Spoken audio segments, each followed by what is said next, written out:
Alright, welcome back to More Than PG's Gaming. I'm your host, Mune, and today we're going to talk about something that's very important, and that is the bank. Okay, what am I talking about, particularly about the bank? Well, I'm talking about a few things in particular, about something that you could put in both your guild bank and your personal bank. You can transfer it between your characters or fellow guild members. What could I possibly be talking about?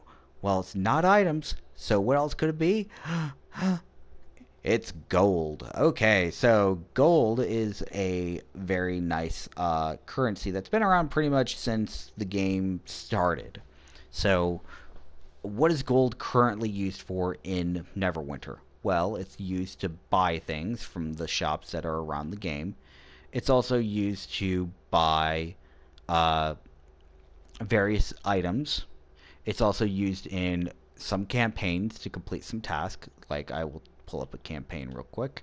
Let's see if I can find one. Let's say. Sorry, I'm just looking for it. So we have something like Charndars, okay? Where you see that it requires a little amount of gold, okay?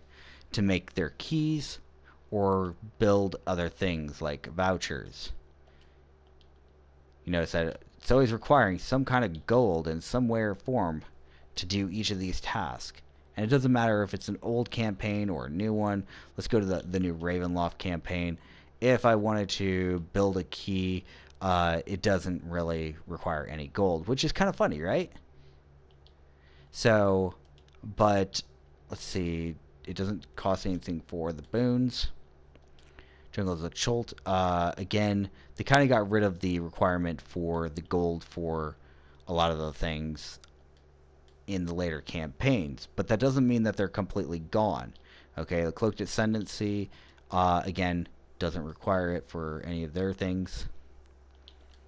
Uh, let's go to the Storm King's Thunder, because that was the last one I think that they had gold. Well, maybe. Yeah, they replaced the gold requirement with their own currency, which is Bone and Blood. Alright, before that, I believe, was Icewind Dale. And this was the last campaign that they required gold to make stuff. Okay? So they've kind of done away with the necessity of gold for a lot of late game players. Aside from trying to remove enchantments. Okay, removing enchantments, I'll just go to piece of armor, manage enchantments, and remove it intact. Okay, it'll give you a cost. Oh, it's going to cost me 2 gold and 50 silver to remove this rank 13 enchantment.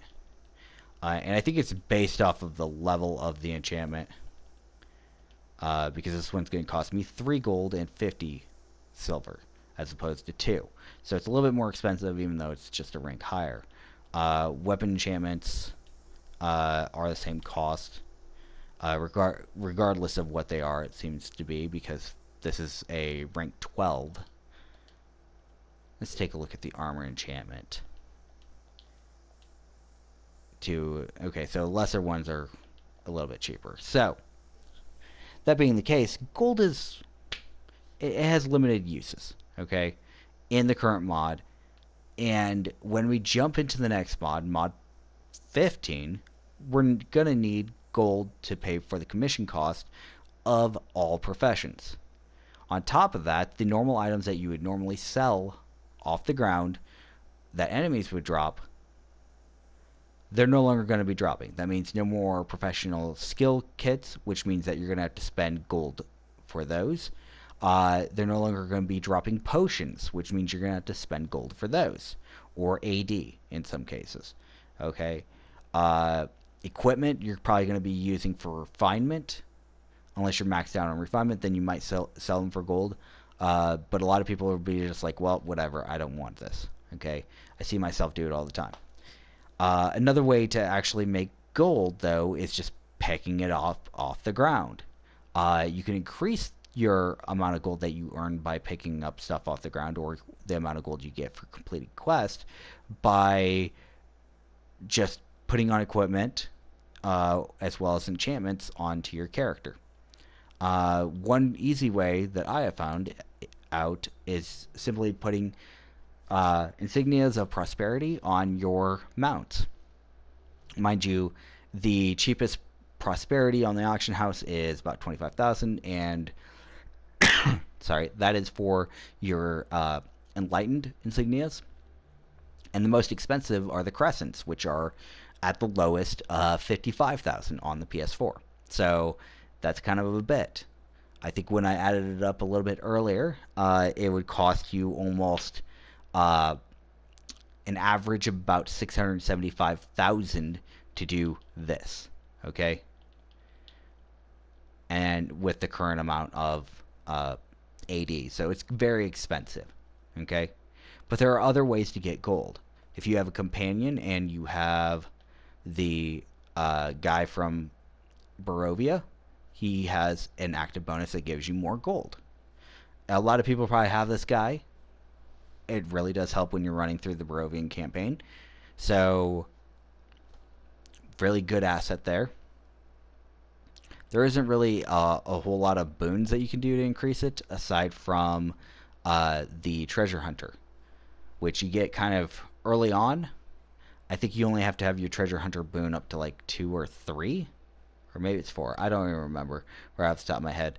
But it doesn't have to be so very high to get it. So it gives you an extra amount of gold, and if you level it all the way up to the max, you get an extra 30%. So right now I'm sitting at about roughly about 160% with mine, without actually using any rank 13 or 14 radiant enchantments, because if I had a 13, it would give me a 22% gold bonus, and a rank 14 would give me a 24%. Okay, with all rank 14s and all this other stuff on, you get an extra 300 and I think 4%. I could be wrong. I want to make sure that is right. It is, yeah, 304%. So, which is a lot. That means you're getting about 4 times as much. Okay, than what you originally had. That means if something drops 10 silver, you're getting, 40 silver. If an enemy is dropping 1 gold, you're getting 4 gold. So you can earn money very quickly by doing that. Another method is just simply using guild marks that you earn by donating stuff to your coffer, and then going to one of the temporary structures and buying something like Moonsea Salt and just selling it for gold at another shop. So those are the multiple ways that you can gain money in the new system. Just be aware that I'm not sure if they're going to nerf any of that stuff, because it can be very difficult to actually get gold. Until recently, on PS4 and I believe the other platforms too, the insignias of prosperity were not functioning correctly. They weren't giving anybody the bonuses. So now they have been fixed, in case anybody wants to bring that up. They work perfectly as intended, and hopefully we don't have any other screw ups when mod 15 drops with one of these things not proccing correctly or not functioning as it should. Okay, now why do I say that gold really matters? And that is, again, professions. Okay, because that's where all the money's going to be at. And if you need to replace any of your enchantments, you're going to need to have it. Okay, now I've done quite a big job of saving up gold. I've almost got 5,400 at this moment. I would say if you're going into mod 15, I would recommend at least 500 gold, okay, to at least get yourself started.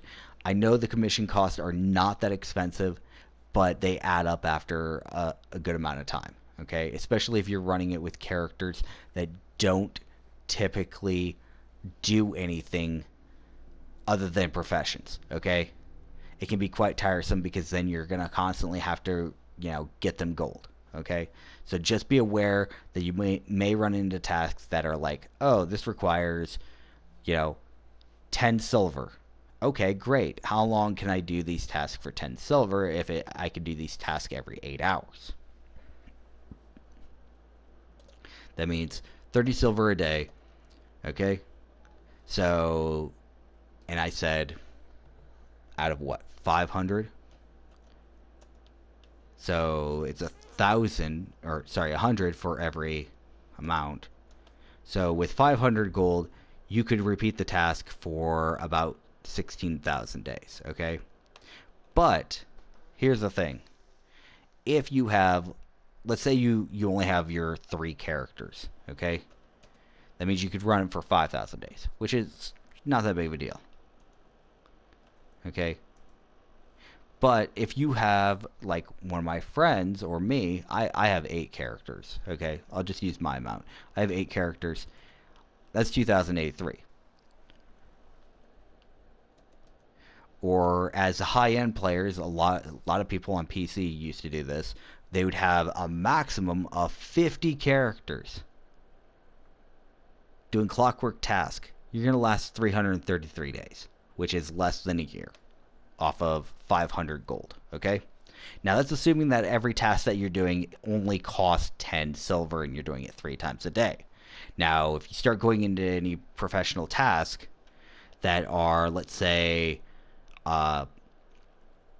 they cost 1 gold, okay, and you can do them twice a day, okay? You have 4 characters, all right, and you're going to do this.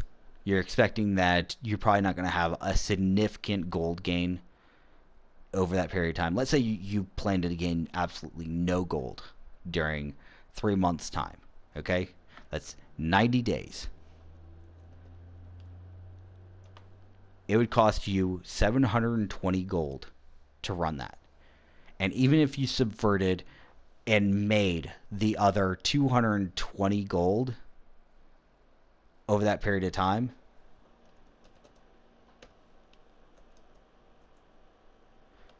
you would have to make about 2.5 gold a day. Which means you'd have to go out to Barovia, more than likely, just to get it real quick, okay? Which isn't that big of a deal, okay? But to be overly prepared, we don't know exactly how much all of the things are going to cost. There might be profession tasks that require a cost of 100 gold. We don't know yet. If they cost 100 gold, people are going to be flipping their shit. If they cost 10 gold, they're going to be expensive.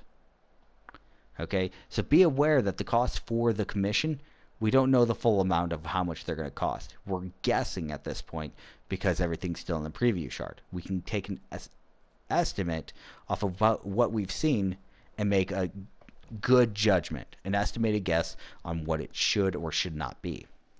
So hopefully that helps everybody kind of try to prepare. I'm going to say the demand for gold will go up. So what will happen is probably just prior to mod 15 dropping on PC, you will see a massive influx of people wanting gold.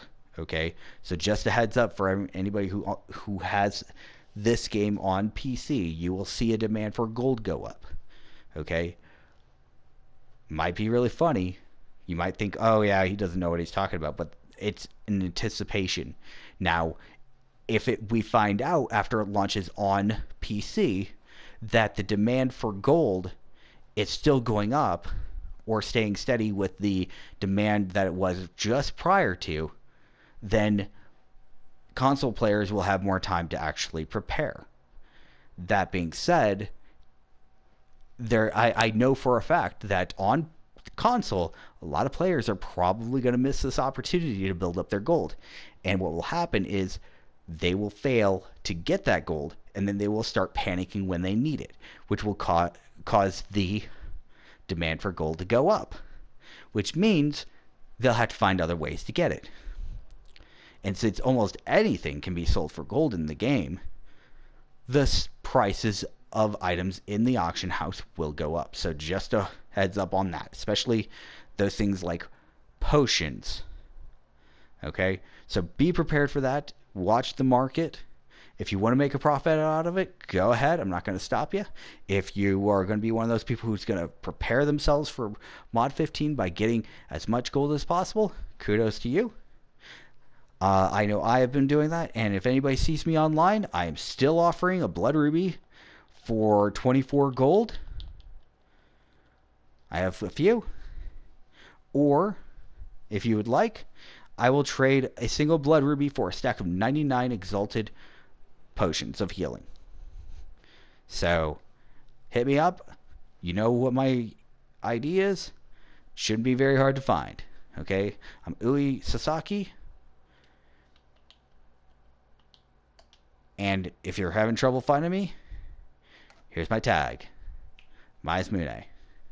So, again, I'm on the PlayStation, so you'll have to hit me up. Maybe send me a PSN message if you want to do a trade. Alright? But other than that, thank you for watching, and this has been Mune, playing Neverwinter on PlayStation 4.